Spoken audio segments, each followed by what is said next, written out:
তাই নির্বাচন কমিশন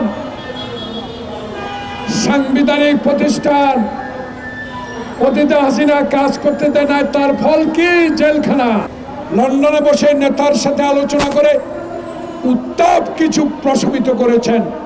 ফেব্রুয়ারিতে নির্বাচন হোক, সকলেই আমরা চাই। নেতা তারেক রহমানের নির্দেশে বাংলাদেশে 16 বছর আন্দোলন করে সে আন্দোলনের সমর্থনে জুলাই আগস্টের বিপ্লব, সেই বিপ্লবের তরুণ সমাজ আপনাদেরকে স্বাগত অবশ্যই জানাবো। অবশ্যই আপনাদের রাজনীতি ক্ষেত্রে এসে মানুষের সেবা করার অধিকার আপনার আছে, কিন্তু এই অধিকার আপনাকে আমরা দিতে চাই না। যারা আমরা 16 বছরে আয়না ঘরে 16 বছরে রাস্তায় নিপীড়িত হয়েছি, তাদের বিরুদ্ধে কথা বলা মানে জনগণ থেকে আপনি বিচ্ছিন্ন হয়ে পড়া। তাই আপনারা রাজনীতি করুন, আমাদের কোনো আপত্তি নাই, কিন্তু আরেকটি প্রমাণ হবে। ডক্টর প্রফেসর মোহাম্মদ ইউনূস সাহেব, আপনার সামনে অগ্নি পরীক্ষা। লন্ডনে বসে নেতার সাথে আলোচনা করে উত্তাপ কিছু প্রশমিত করেছেন। ফেব্রুয়ারিতে নির্বাচন হোক, সকলেই আমরা চাই। সেই নির্বাচনের ফাঁকে যদি আবার কোনো ষড়যন্ত্র নিহিত থাকে, আবার কোনো প্রেতাত্মারা যদি আপনার কানের কাছে গুনগুন করে ষড়যন্ত্র করে এই নির্বাচনকে বানচাল করার হীন প্রচেষ্টা করে, আমরা রুখে দিব, রুখে দাঁড়াবো। আপনাকে বলতে চাই, 1991 সালে শাহাবুদ্দিন যেইভাবে রশি টানিয়ে আনসার দিয়ে একজন পুলিশ দিয়ে নির্বাচন করেছেন, আমরা আশাবাদী। আমরা আপনার কাছে আশা, আপনার কাছে চাই। বাংলাদেশের তারেক রহমান বলেছে, আমি আমার প্রজন্মে যারা 14 সাল থেকে ভোটার হয়েছেন, তারা একদিনও ভোট কেন্দ্রে যেতে পারেন নাই, আমি সেই ভোটারদের ভোট দেওয়ার অধিকার ফেরত চাই। আমি মৃত ব্যক্তির ভোট চাই না। আমি দিনের ভোট দিনে হোক, আমি রাতে চাই না।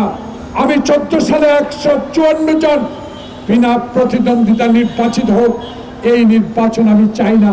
আমি জোর করে হুন্ডা গুন্ডা দিয়ে আমি বাংলাদেশের সরকার গঠন করতে চাই না। আমি সরকার গঠন করতে চাই 91 শাহাবুদ্দিনের মতো একটা সুষ্ঠু ভোটের মাধ্যমে। আমার ভোট আমি দিব, যাকে ইচ্ছা তাকে দিব। এর মাধ্যমে যদি আমি সংখ্যাগরিষ্ঠতা পাই, আমি সরকার গঠন করব, ক্ষমতা নয়।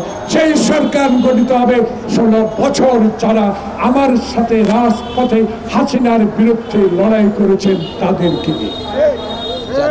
তাই আজকে আপনাদের কাছে তৃণমূল নাগরিক শুধু আন্দোলন করে খবরদারি করবেন চলবে না, চাঁদাবাজি করবেন চলবে না, মানুষের জমি দখল করবেন চলবে না।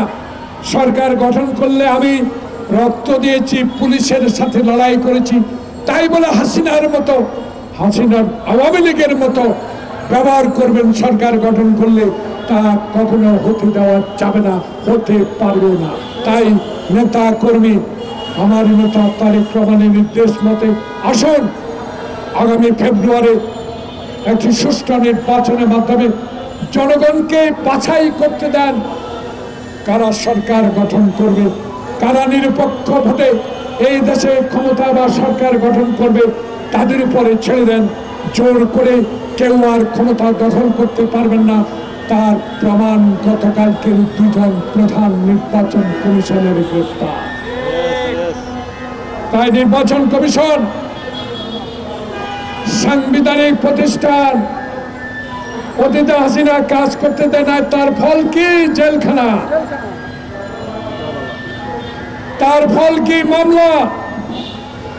তাই আপনাকে উদ্দেশ্য করে বলতে চাই, এখন হাসিনা নাই, এরশাদ নাই, এখন হারুন বিপ্লবে নাই, এখন বাংলাদেশে আছে ডক্টর প্রফেসর মোহাম্মদ ইউনূসের মতো একজন সজ্জন ব্যক্তি, যে ব্যক্তিদের অধীনে একটি নিরপেক্ষ নির্বাচন অনুষ্ঠিত হয়ে দেশে বিপ্লবের সাথে যে দল সহযোগিতা করে বিপ্লবকে সফল করেছে, সেই দলে এবং সেই সংগ্রামী দলগুলো নিয়ে আগামীতে একটি সুষ্ঠু নির্বাচন হবে। এনসিপির উদ্দেশ্যে আমি একটি কথা বলে আমার বক্তব্য শেষ করি।